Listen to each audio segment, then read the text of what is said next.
Hello and welcome to interest.co.nz. I'm Gareth Vaughan with another of our double shot interviews, and I'm joined by Olly Newland today, who's a property investor, authorised financial advisor, and author of several books, including his new Rascal's Guide to Real Estate, which we thought we'd show you. Now, Olly comes in from time to time and has a chat with us and writes a lot about what's going on in the property sector.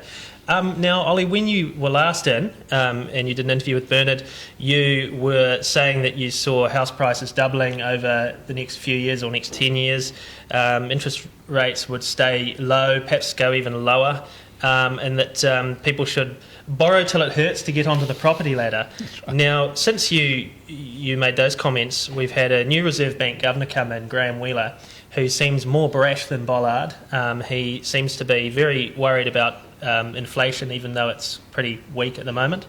Quite hawkish, pushing the New Zealand dollar higher.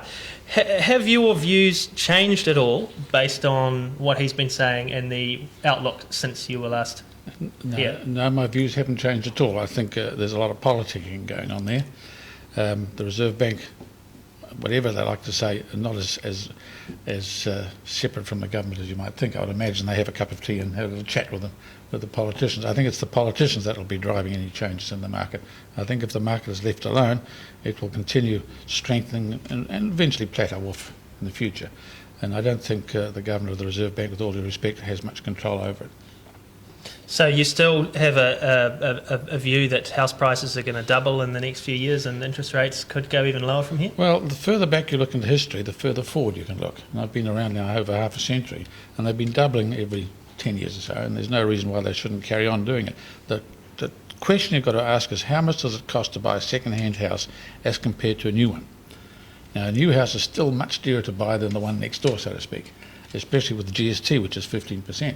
To realise a $500,000 house new has $75,000 of tax in it. So, and a second-hand house, two doors down, which is the same, doesn't. So when second-hand houses catch up with new houses, then things may change. But at the moment, they're nowhere near it. And also, the issue of housing affordability has become a real hot political potato in recent months. Obviously, the Labour Party has come out with this idea of building 100,000 houses over 10 years at an average price of $300,000. What do you make of that plan, and what that, if they're able to execute it in some form, what that could do to the market? Well, it sounds good, but I think it's impossible. And if they can push the price down to that, then somebody else is paying for it. I just don't think it's possible, unless, of course, you build the houses at the back of Kahuna or something. But if you're trying to build them anywhere near a major centre like Auckland or Wellington or something like that, I think it'll be impossible, because it's not only the house you've got to build, you've got to provide the infrastructure, roads, schools, power, sewage, working places, shops, offices. You can't just put them in the middle of the country. I facetiously said the other day that you might as well stick out 100,000 caravans. It'd be cheaper and quicker to do it. I think it's a good catchphrase, but I don't think it's possible. So you're not you don't think they'll be able to do it, and I mean, obviously the most recent political polls have had Labour with their Green allies polling slightly ahead of National. Obviously they've also talked about capital gains tax should they get elected. This doesn't concern you? Well, I would welcome a capital gains tax, and I don't mean that seriously, but I've seen this in action before, and what a capital gains tax does is distort the market and push up prices straight away, because the tax has to be paid somewhere and it's going to be added on. And what happens when a capital gains tax is introduced is people withdraw property off the market, and that creates a shortage and it drives up prices. So I think it's possible stamp duty might be brought in. Again, there should be something like the Australians do, and not charge stamp duty for first home buyers up to a certain limit. But I'm not in favour of it, of course, but that's a simpler system. So a capital gains tax, I think, it appeals to those who have no idea how the property market works. But as a feasible option, I think it's a dead duck. And you also talked last time about for those terms of those first home buyers and getting on the property ladder, especially in Auckland, buy in the leafy suburbs. We've seen some interesting figures come out in recent times of some suburbs that weren't traditionally in favour, places like Avondale and even Mangere Bridge, Mount Wellington, where prices have top 5, even $600,000 in some cases. What's your take on this sort of rippling out of house price increases? It's a very common phenomenon. I've seen it many times before. The boom, if you like, that's what we're talking about, starts in the centre of town where everybody wants to be, and then if that's too expensive, then it moves out like the ripples in a pond, and then it'll move out to the towns nearby. This ripple, if it continues, will end up going through Huntly and Mercer and Cambridge and Hamilton and going north and so forth.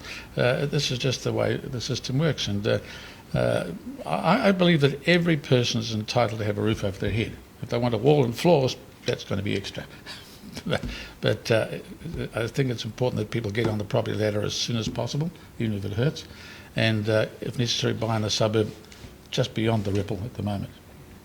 And then the ripple will come and meet you. And that's right. Yeah, that's how it works. So yeah, I mean, interesting. Obviously, the latest Real Estate Institute of New Zealand monthly sales figures out today. Highest sales volumes in 5 years. Record national median price, which is very much driven by Auckland at this point.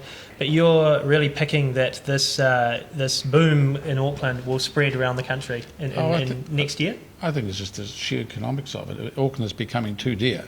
At the moment, people are buying, selling in houses in Auckland. They're basically swapping equities.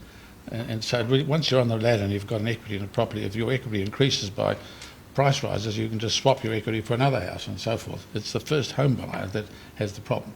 It's always the first home buyer, but they only represent that much of the market. The rest of the market are people with equities in their properties increasing. So I see this carrying on here, and I also see people buying their new homes. They've just got to cut their cloth accordingly, buying their new homes further and further out. But there's still plenty of Auckland to go, as well as other centres. And you obviously take a strong interest in commercial property as well. Mm-hmm. We've obviously had a lot of news come out recently on earthquake strengthening of property. What sort of impact is that likely to have? I think it will have a big impact if the recommendations of the Royal Commission are carried through. I don't think they're practical. There may be a good wish list, but I don't think they're practical. There's a host of reasons why they may not work. Of course, everybody wants to see buildings strengthened. We don't want to have another tragedy as we had in Christchurch. But I don't think it's practical to impose a time limit on commercial buildings that don't meet the limit. Because what happens to the leases that tenants have? Their businesses could be ruined while you try to strengthen the building. Who's going to pay for it for a start? If it falls on the investor, owner, it may be impossible to pay. I think just letting time go past. If you look at old Auckland 100 years ago, photographs, there isn't a single building left of old Auckland still standing that hasn't been refurbished or gone. So in the normal course of events over the next 100 years, and we're talking about an earthquake, sort of a 1 in 10,000 year event, in the next 100 years the whole of Auckland will be rebuilt anyway, just by itself. So forcing it earlier, I don't think it'll work. It may be necessary and it should be done, but trying to force it in the short term, I think, may be the wrong answer. What about, I mean, you're obviously talking mostly there about Auckland. What about somewhere like Wellington, which is more susceptible to earthquakes? Yeah, that's different. I'm talking about Auckland. You're quite correct. Wellington has got a bigger problem, and I think that could be more urgent. But who would have picked Christchurch? Nobody, at least for me, thought of Christchurch being earthquake prone. But there you are. But earthquake is definitely Wellington is definitely earthquake prone. But Auckland is a different kettle of fish altogether. So I think that to bring out a recommendation that covers the whole country rather than dividing it up into regions is I think it's a wish list that won't work. But we'll see. There's also the issue in here in Auckland of the council wanting to build this rail loop and looking at buying up land around the place. What sort of impact is that having thus far on the property market and landlords? Very little impact at the moment, but I think people are asleep at, well, the owners of property are asleep at the wheel. The City Rail Link proposal, that may or may never ever happen, but at the moment the council, under the Auckland Transport, are putting their name, if you like, on all sorts of properties they want to buy up, and the owners will wake up one day and find that they effectively no longer own that property, and they can't deal with it, they can't sell to anyone else, they are locked in there. This happened before. In the 60s, the council came out and put down where road widening was going to go, much of which didn't happen. It destroyed the values left, right and centre of all the properties that were near where the proposed road widening was going to go.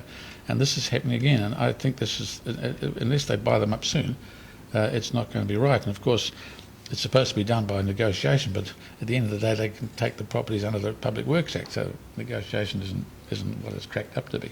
But at the moment, it has no effect because there's a lot of apathy around. But as soon as this starts to get more serious, then I think we'll see fireworks. Obviously one to watch then. Look, now I'll ask you now to get your crystal ball out. We're almost at Christmas. Yes. We're almost into 2013. Yes. What's your outlook next year, firstly, for the residential property market? Well, the residential property market will continue to strengthen. This is subject, of course, to there's no political or other situations occurring that we can't think about at the moment. But the residential market will continue to strengthen in the Auckland area and then ripple out as we discussed before. And it'll probably plateau out and take a breather and then strengthen again. And it'll be sort of steps. It's not going to go ballistic, I think, overnight. So there's still time. I mean, the best time to have bought was last year.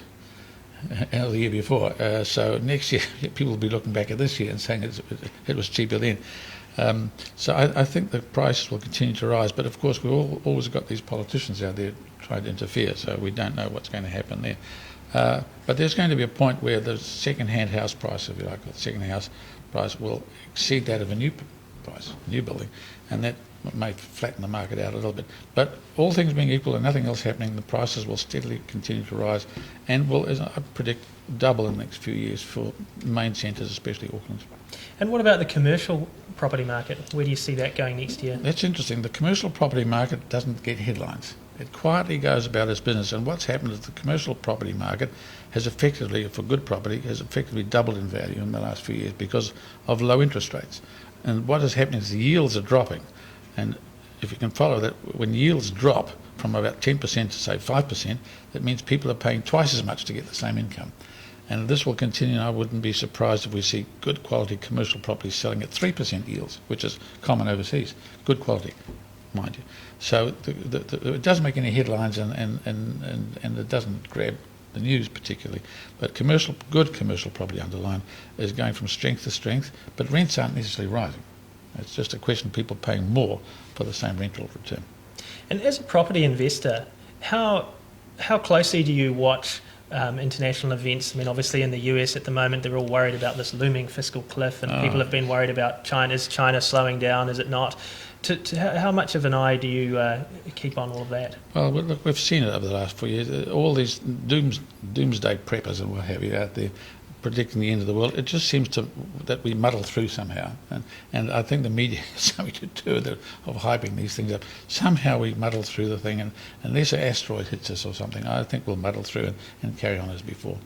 Well, thanks for that, Ollie. That's Pleasure. Olly Newland, property investor, author and authorised financial advisor, and I'm Gareth Vaughan at interest.co.nz with another of our double shot interviews.